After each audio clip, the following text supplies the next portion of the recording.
한국에 좀 유행하는 히브리 단어가 이제 호츠파라는 단어, 그 다음에 하브르타라는 단어가 있는데 그 가지를 좀 말씀을 드려볼게요. 그렇죠. 그래서 그 이스라엘 사람 전 세계에서 가장 똑똑한 민족으로 알려져 있잖아요. 그 노벨상도 굉장히 많이 나오고. 근데 그 사람이 원래 사람들이 DNA가 똑똑한 건지 아니면 교육 방식이나 사고 방식이 뭔가 독특한 게 있는 건지 그런 게 좀 궁금하단 말이에요. 그래서 그 부분은 이제 네. 실제로 통계적으로 보면 유대인들이 노벨상을 전 민족 중에 가장 많이 받았고요. 이스라엘 사람들도 많이 받았습니다. 그러니까 어떤 의미냐면 노벨상을 주기 시작한 게 뭐 1900 초인데 그때부터 사실은 이스라엘 나라가 있었던 게 아니거든요. 48년도에 독립하면서 48년 독립한 이후로 인구 비율당 노벨상을 가장 많이 받은 사람들 숫자를 통계를 내보니까 이스라엘이 노벨상을 가장 많이 받았더라는 거죠. 왜 이렇게 받았을까? 많은 사람들이 궁금해 하잖아요. 그러니까 유대인들의 어떤 지혜, 뭐 그거의 비밀은 뭐 하브르타에 있다. 하브르타라고 하면 이제 우리나라 치면 어떻게 보면 한문 같은 아람어라는 게 있어요. 아람어와 히브리어는 이제 어떻게 보면 공존하는 언어라고 볼 수 있는데 고어죠. 근데 하브르타라는 말이 이제 친구 둘이라는 뜻이에요, 사실은요. 그러니까 둘이서 얘기를 하는 거죠. 그러면 제가 알고 있는 내용을 다른 사람한테 알려주는 개념이 되게 강해요. 실제로 제가 뭐 종교적인 수업은 아니지만 제가 뭐 일반 학교에서 공부를 한다고 치면 예를 들어가지고 제가 뭐 교과서에 100페이지를 공부했다면 나머지 100페이지를 친구가 공부를 하는 거예요. 그러면 하브르타는 이제 아람어로 고대 이제 언어인데 친구 둘이서 이제 뭔가를 같이 하는 거를 얘기를 합니다. 그래서 제가 뭐 교과서에 뭐 200페이지가 있다고 하면 100페이지를 공부를 했다면 친구가 또 100페이지를 공부를 해요. 그러면 제가 알고 있는 거를 그 친구한테 그 첫 100페이지를 알려주는 거예요. 그럼 그 친구는 또 100페이지를 또 알려주고 이런 식의 수업들이 되게 많아요. 그러니까 그렇게 하면 더 효율적인 게 뭐냐면 내가 알고 있는 것들을 빠른 시간 내에 알려주면서 아시는 것처럼 가르치면서 제일 많이 배웁니다. 내재화가 되는 거죠. 반대로 친구가 또 공부해서 저한테 알려주는 거죠. 이런 식의 토론식 또 서로 가르쳐주는 식의 어떤 교육학습 방법이 이건 할 때 방법론이보다는 그냥 기본적으로 유대인들한테 있는 방법이에요. 그리고 사실은 탈무드와 탈무드에 또 기초가 되는 미슈나라는 경전이 있는데 거기도 보면 랍비들의 토론하는 것들이 계속 나와요. 그게 하나의 집대성된 게 탈무드고 탈무드가 사실은 어떻게 보면 성경의 해석을 한 번 한 것이 미슈나고 미슈나에 대한 해석을 한 것이 탈무드예요. 그러니까 그 안에는 성경에 기초되는 것들을 어떻게 실생활에 적용할 거에 대한 부분들이 토론식으로 나와요. 어떤 랍비가 이런 말을 했고 또 어떤 랍비는 이런 말을 했고 그게 계속 토론을 하는 거죠.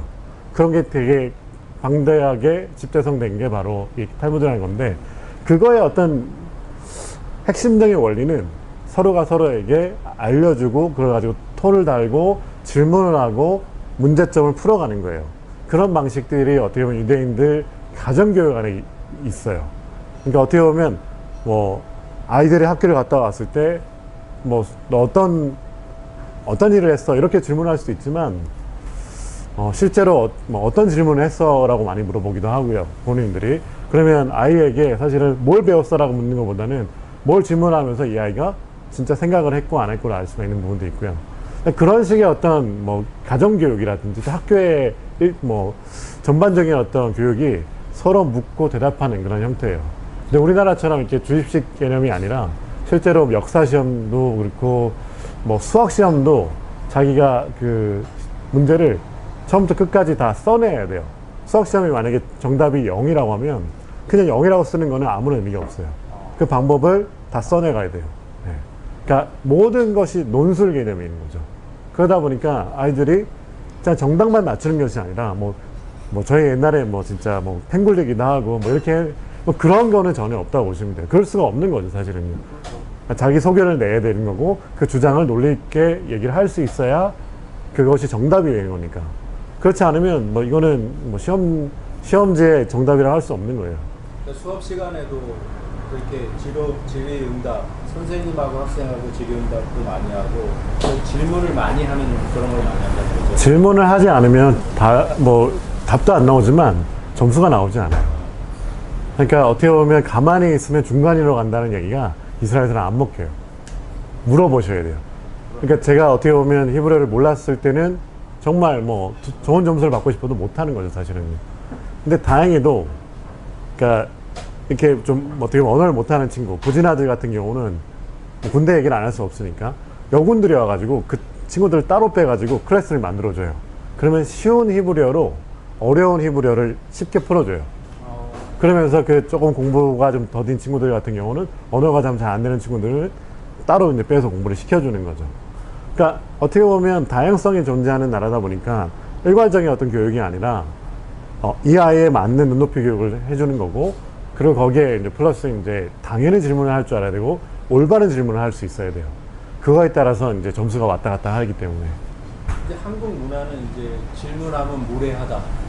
선생님이 말씀하시는데, 교수님이 말씀하시는데, 연사님이 말씀하시는데 어떻게 질문할 수 있느냐? 나는 저걸 듣고 싶다. 이런 게 더 많잖아요, 그죠? 분위기가. 근데 이제 이스라엘은 그 후추하고 파가 있잖아요. 그렇게 생각은 아니면 처음 들어봤습니다. 네. 제가 한국을 떠나기 전에 중학교 3학년 때까지는 50명 정도의 정원의 교실에서 진짜 열심히 암기하고 문제집 풀고 정답 맞추면 1등이었어요. 근데 이스라엘 가니까 아무런 의미가 없어요, 진짜로. 그러니까 이스라엘 가서는 정말 이거를 어떻게든 물어볼 수 있어야 되고 선생님과 논쟁을 할 수 있어야 돼요. 실제로 제가 뭐 기억나는 스토리가, 그때 성경 수업이었는데 선생님이 그냥 주제만 던져주는 거예요. 그러면 아이들이 진짜 핏대를 세우고 토론을 합니다. 네가 맞니 내가 맞니. 선생님의 역할은 뭐냐면 조용히 좀 해, 얘가 얘기하고 있잖아, 얘 끝나고 나면 너 얘기해.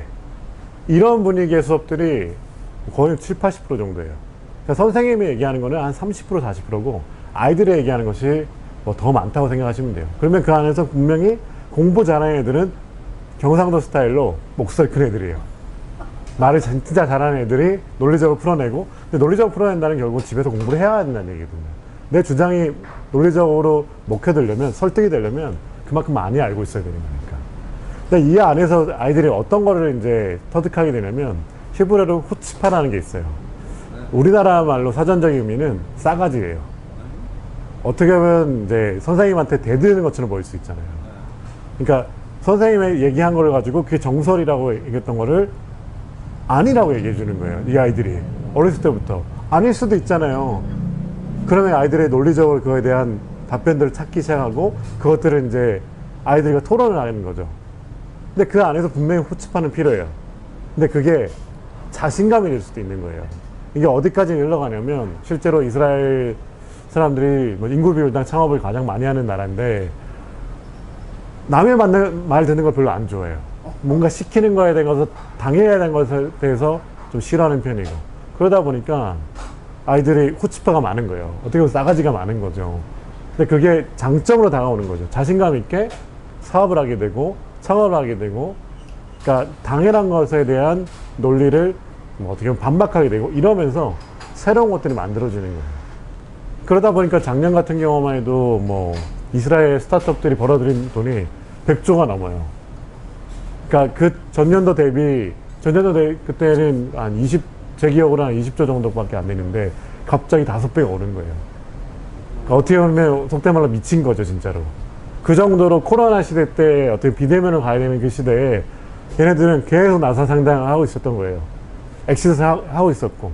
근데 그거에 어떤 기초되는 것이 당연한 거에 대해서 당연하지 않다고 생각하고 거기에 대한 질문을 계속 던지는 거죠. 그리고 이게 또 업그레이드 되는 시기가 있는데 바로 군대 갈 때요. 군대 가면 체계라는 게 잡혀줘야 돼요. 그죠? 어떻게 보면 커맨더들이 얘기하는 것들이 뭐 어떻게 보면 하나님 얘기하는 것과 똑같고 거기 따라줘야 되는데, 이스라엘 사람들은, 군인들 같은 경우는 필드에서 이제 진짜로 뭐 총을 쏘고 어떻게 보면 액션을 취해야 되는 사람들이에요. 근데 사실은 커맨드 센터에 있는 사람들은 상황들을 전혀, 그러니까 다 알 수는 없잖아요. 그러다 보니까 필드에서 이제 있는 사람들이 자발적으로 뭔가 진행하기도 해요.